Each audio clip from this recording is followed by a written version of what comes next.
un país decente, nadie estaría haciendo con los muertos del COVID-19 negocio político, claro. Pero es que en un país decente, los medios de comunicación no mentirían haciéndole el juego a una oposición que también sería decente y que no estaría buscando hacer daño al gobierno, aunque fuera mintiendo y buscando un asunto que doliera especialmente a la ciudadanía. En un país decente, la oposición buscaría políticas alternativas que beneficiasen al conjunto de la población, dejando claro que su manera de hacer política es mejor que la del gobierno. Mientras que en España la oposición a lo que se dedica es a decir que los muertos por COVID-19 no son víctimas del coronavirus, sino que lo son por decisiones del gobierno central. Y eso aunque las competencias de sanidad en España estén transferidas. En un país decente, los responsables de la sanidad, que insisto, en un país descentralizado como España, pertenece a las comunidades autónomas, analizarían los errores después de 10, 15, 20 años de privatización de la sanidad pública y no intentarían, por decencia, desviar la atención, echándole la culpa a quien no tenía la responsabilidad. En España, con la transición, caminamos un poco hacia la decencia, pero aún nos queda mucho trecho. En España, aún nos huelen los sobacos y los pies a franquismo. Sería bueno que las sesiones parlamentarias volvieran a ser aburridas, pero eso solamente pasa cuando gobierna la derecha.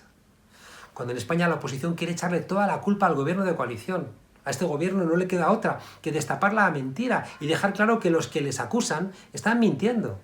Aunque en todos los medios, incluidos los que se dicen progresistas, haya tertulianos que mientan sin pudor y nadie encima les llame en su cara mentirosos. En un país decente, los medios de comunicación no dirían que es una vergüenza que todos estén en la política echándose culpa de los muertos, sino que lo que dirían es que lo que es una vergüenza es que los que tienen que rendir cuentas le echen la culpa a los que no tenían capacidad de tomar decisiones. Que en el caso concreto de las residencias de ancianos, que se han convertido en verdaderos campos de la muerte por culpa de las privatizaciones, a quien correspondía la responsabilidad era a las comunidades autónomas. Y por cierto, en concreto, en los sitios donde más ancianos han fallecido, le correspondía a Díaz Ayuso en Madrid y a Quim Torra en Cataluña. En un país decente, una concejala no podría decir, como ha hecho la señora Cristina Gómez Carva de Vox, que un ministro, por ser homosexual, resulta que le gustan los jovencitos, o cosas mucho más soeces que incluso me da vergüenza repetir. En un país decente, un presentador, por muy fascista que se sienta, no podría celebrar, como ha hecho Jiménez Los Santos, el Putsch que dio Hitler en Alemania, la marcha de las antorchas de Mussolini y, por supuesto, tampoco el 23F del airado bufón armado Antonio Tejero, como ha hecho Jiménez Los Santos.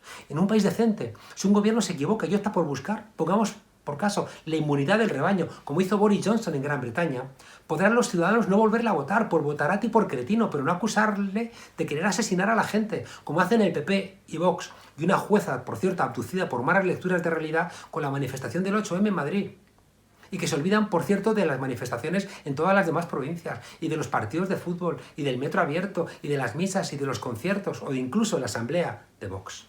En un país decente no habría un concejal como el de Vox en San Juan de Alfarache, en Sevilla, Manuel Pérez Paniagua, que ha amenazado de muerte al vicepresidente del gobierno, a Pablo Iglesias.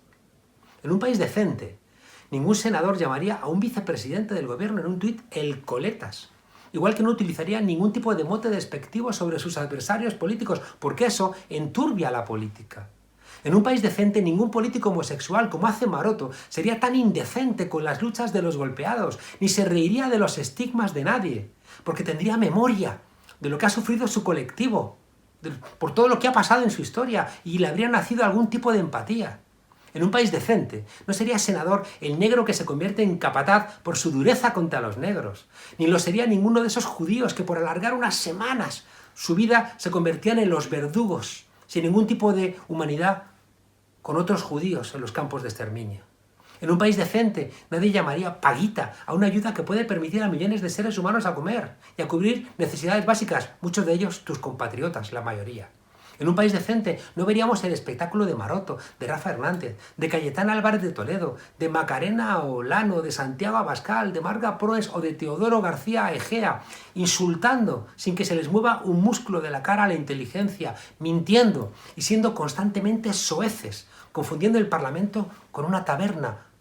Aunque a lo mejor, como hoy se ha aprobado el ingreso mínimo vital, que va a llegar a 850.000 hogares, lo que le queda a la derecha es eso, patalear, escupir su berrinche de niños malcriados, amenazar incluso de muerte, como si la vida de los españoles fuera una prerrogativa suya.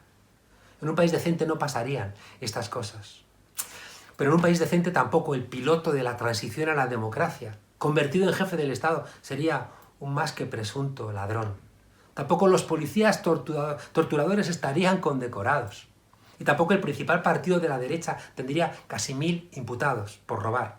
Y tampoco el filósofo de la ética por excelencia del país nunca habría recibido el premio más amañado, es decir, el menos ético de todo el circuito literario.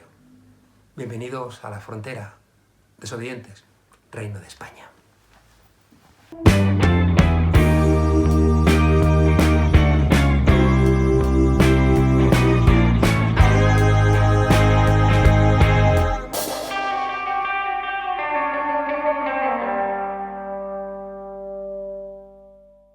A pesar de amenazas y del hermetismo de la Comunidad de Madrid, cada día vamos conociendo más datos sobre la actuación del gobierno de Díaz Ayuso en las residencias de ancianos durante la crisis del COVID-19.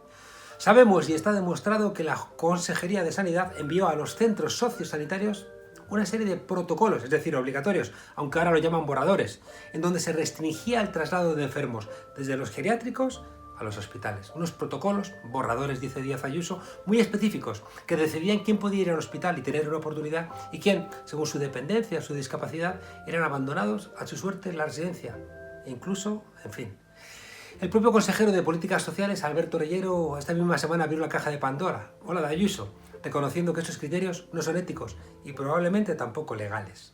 Lo sucedido en las residencias madrileñas durante esta pandemia podría complicar mucho el futuro de la presidenta Ayuso si la justicia admite alguna de las querellas presentadas contra ella y contra su consejero de Sanidad. Para conocer desde dentro la verdadera dimensión de esta tragedia en el siglo XXI, en un país de la Unión Europea, nos acompaña una de estas mujeres que acompañó a los ancianos y ancianas hasta sus últimos momentos. Una mujer que ha devuelto el compromiso con lo que realmente es importante. Esta noche nos acompaña una mujer de la Marea de Residencias. Maribí Nieto, saludos. Maribí, el pasado jueves la jueza de instrucción 39 de Madrid se inhibió en favor del Tribunal Supremo en la querella presentada por Marea de Residencias contra la presidenta madrileña, contra el consejero de Sanidad y contra 10 directores de geriátricos de la comunidad. ¿Cómo está la situación de esta querella ahora mismo? Efectivamente el juzgado de Plaza Castilla lo que hizo fue elevarla al Supremo y ahora mismo pues estamos pendientes de que se admita a trámite o no. Entendemos que se inhibió pues por los aforamientos que tienen las personas imputadas. Vosotros habéis vivido desde dentro este drama. Cuéntanos cómo ha sido. Sí, yo concretamente tengo a mi madre en la residencia pública de Alcorcón, es pública 100%. Y formo parte de la Marea de Residencias, soy miembro de la Marea y en este colectivo, que somos un colectivo ciudadano que nació para reivindicar las carencias que ya existían en las residencias antes de la pandemia, hemos decidido presentar una querella criminal pues, por el gran drama que se han vivido en todas las residencias del Estado y nosotros de las que más información tenemos son las de la Comunidad de Madrid. Esta mañana en la sesión de control me ha llamado la atención soberanamente al portavoz del Partido Popular, a Teodoro García Ejea, queriendo echarle la culpa al Ministerio de Asuntos Sociales, ¿no?, para intentar desviar la atención de la responsabilidad de las comunidades autónomas al respecto con lo que ha pasado con las residencias. Evidentemente eludir responsabilidades pues es algo que entra dentro de su estrategia, pero en fin, en el decreto ley del estado de alarma claramente deja intactas las competencias de sanidad y por tanto y de políticas sociales y por tanto la responsabilidad recae en los gobiernos autonómicos acerca de la gestión de las residencias. Esto está perfectamente claro. Esta gestión de las residencias, Maribí, ha sido caótica, ¿no? Sin material sanitario, sin medidas de protección, sin ayuda médica. Incluso en alguna ocasión había órdenes judiciales de medicalizar y fueron desoídas. Sí, concretamente el Ayuntamiento de Alcorcón Pues bueno, presentó ante el Tribunal Superior de Justicia una denuncia para que se medicalizasen las residencias a raíz de lo que estaba pasando dentro, ¿no? Del gran número de fallecidos que estaba habiendo. Y el Tribunal Superior de Justicia hasta en 3 ocasiones dictó un auto en el que, por medidas cautelarísimas, en 3 ocasiones, como te digo, le obligaba a medicalizar las residencias, concretamente en el municipio de Alcorcón. Eso nunca se ha hecho. Siguen sin estar medicalizadas. Hay actas policiales que están demostrando que la presidenta Ayuso ha mentido. Sí, yo creo que ha mentido en varias ocasiones. Bueno, ella y el consejero Ruiz Escudero, el consejero Enrique López, quien hizo declaraciones precisamente diciendo que las responsabilidades de la gestión de las residencias recaían en el gobierno central. Y posteriormente, eludiendo nuevamente responsabilidades, recaían sobre el geriatra, que en aquel momento era él el que tomaba la decisión de si trasladar o derivar al residente al hospital o no. Entonces, bueno, en fin, obviamente son mentiras. Y es intentar quitarse responsabilidades de todo lo que ha ocurrido en vez de buscar soluciones.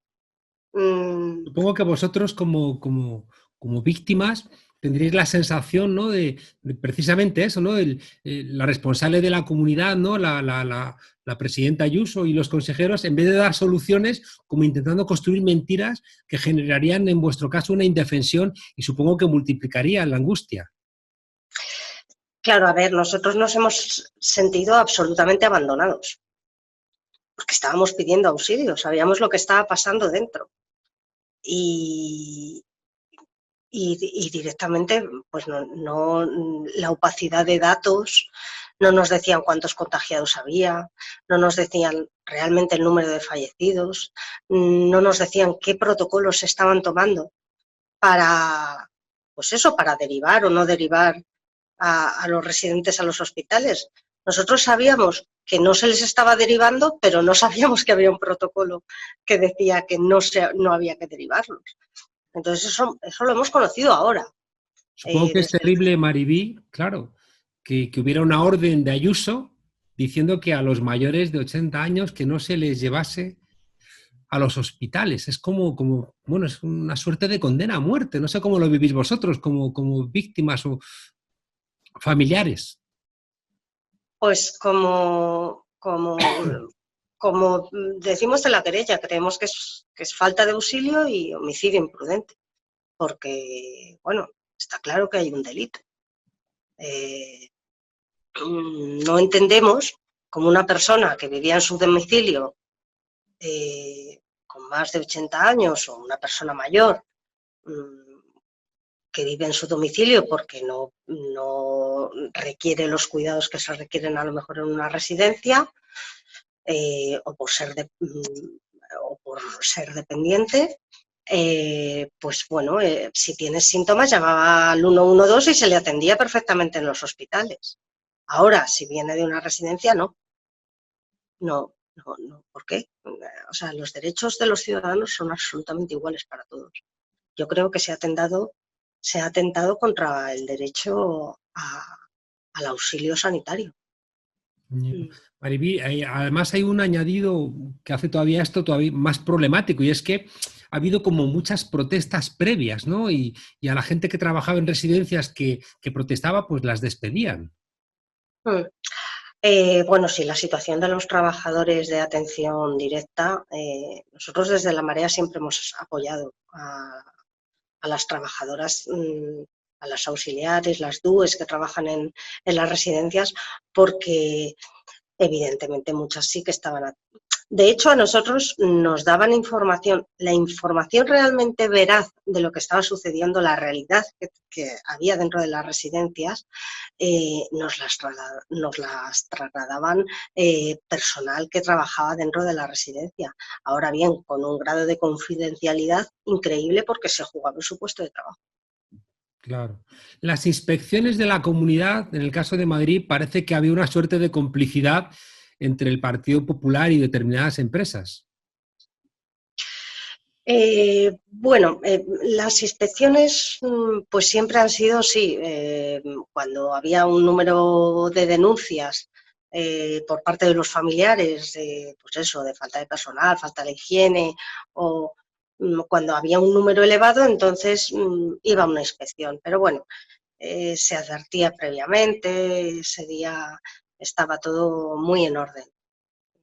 Parece que lo que ha primado en el caso de las residencias de ancianos es la cuenta de resultados de los fondos que invertían, como si fuera un negocio que podía ser de ancianos como podía haber sido de salchichas o de muebles. Bueno, efectivamente, aquí primaba el beneficio, daba igual con quién estuvieses, cuál era tu mercancía, daba igual. Entonces, bueno, hay muchas empresas que se han beneficiado brutalmente pues de un colectivo que es muy vulnerable y que por eso nosotros apostamos por una gestión 100% pública de las residencias. A mí me Que llama la atención en las radios constantemente, ¿no? Esa publicidad de residencias de ancianos, ¿no? Que lo presentaban como si fuera un paraíso y siempre había una suerte de sospecha de que ganar dinero, ¿no? Con los cuidados, porque claro, si tú lo que primas es la cuenta de resultados, vas a recortar donde puedas y al final, bueno, pues los ancianos van a ser los que paguen de una forma u otra en medicinas, en atención, en alimentación, en ocio, en lo que sea, van a terminar pagando esa necesidad de aumentar la cuenta de resultados. evidentemente, como se saca mejor beneficio es recortando, recortando en material, recortando en personal, recortando. De esta manera, si un residente gran dependiente necesita de 2 auxiliares para que le levanten de la cama y solamente hay uno, pues bueno, se puede caer, en fin, aparte de que trabajar así es inhumano. Entonces, ¿que se recorta en alimentación? Pues en vez de 5 euros al día me gasto 2.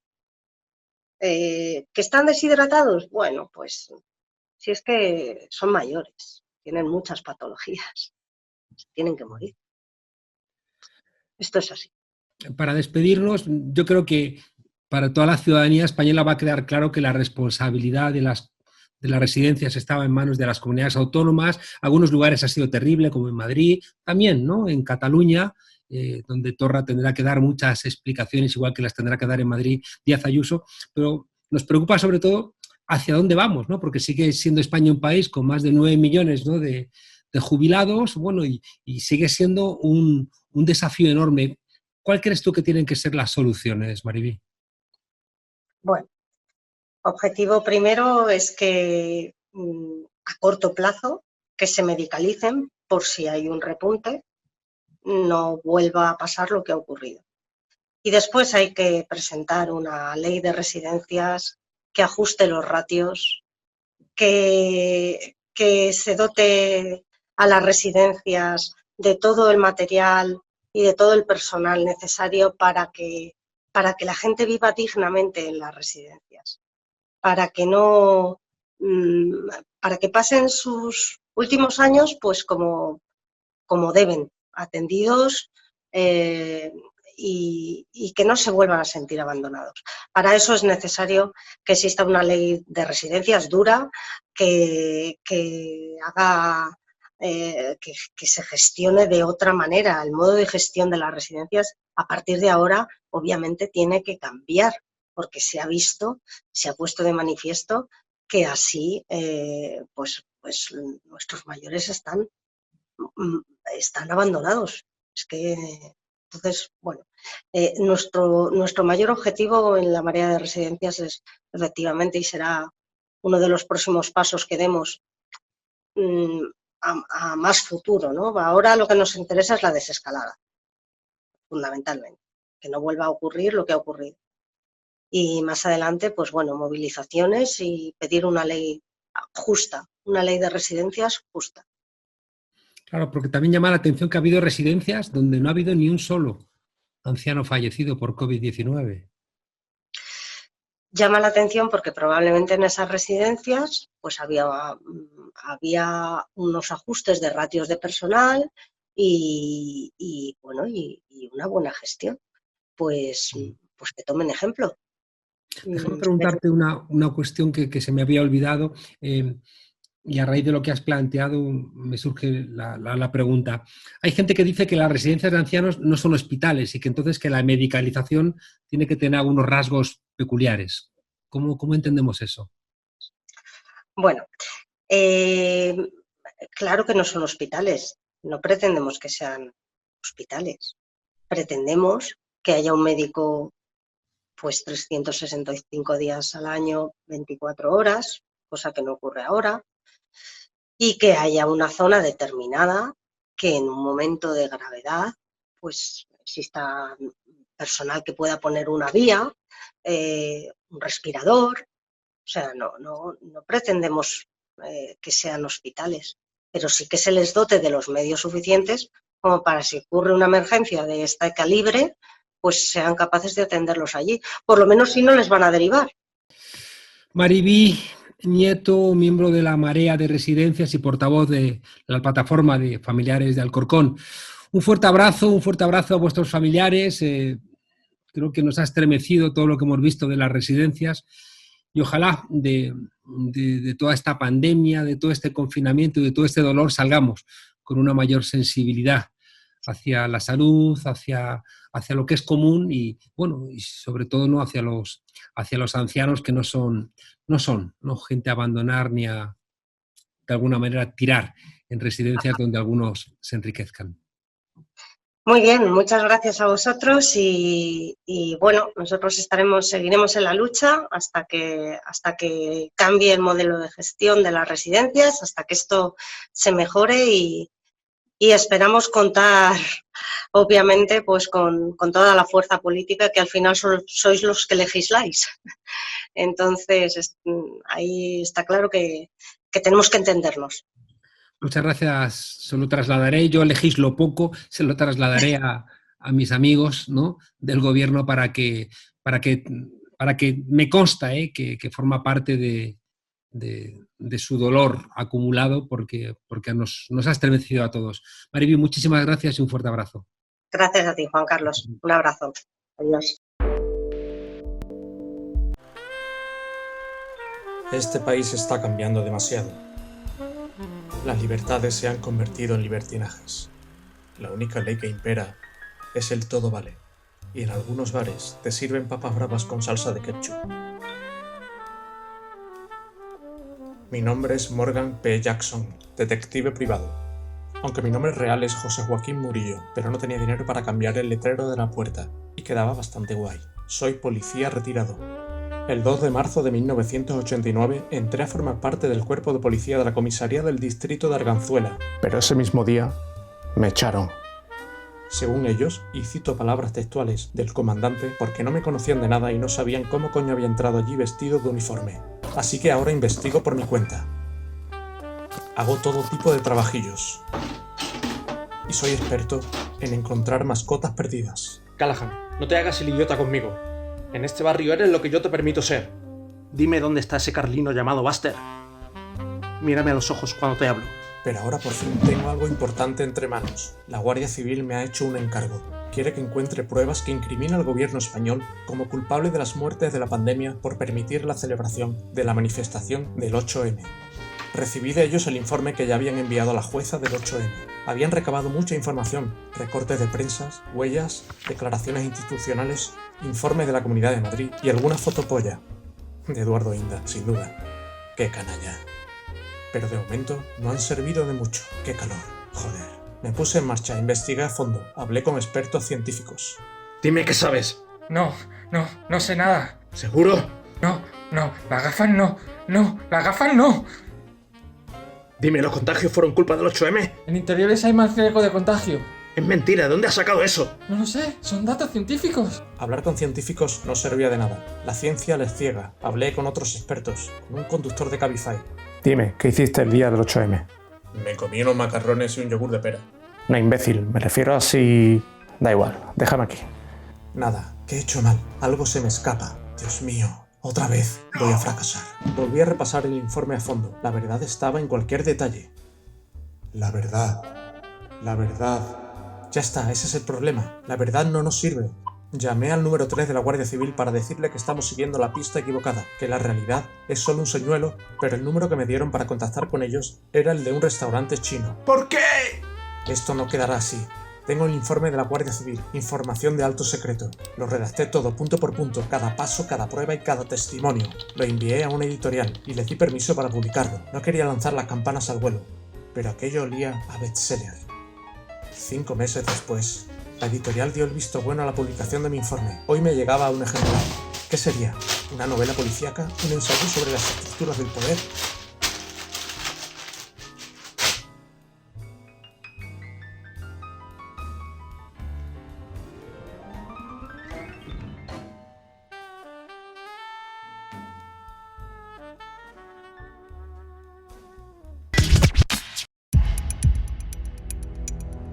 Jonas Edward Salk fue un famoso investigador y virólogo que el 12 de abril de 1955 presentó una vacuna contra la temible poliomielitis. Al ser preguntado por qué no había patentado esa vacuna, el médico contestó: no se puede tapar el sol con un dedo.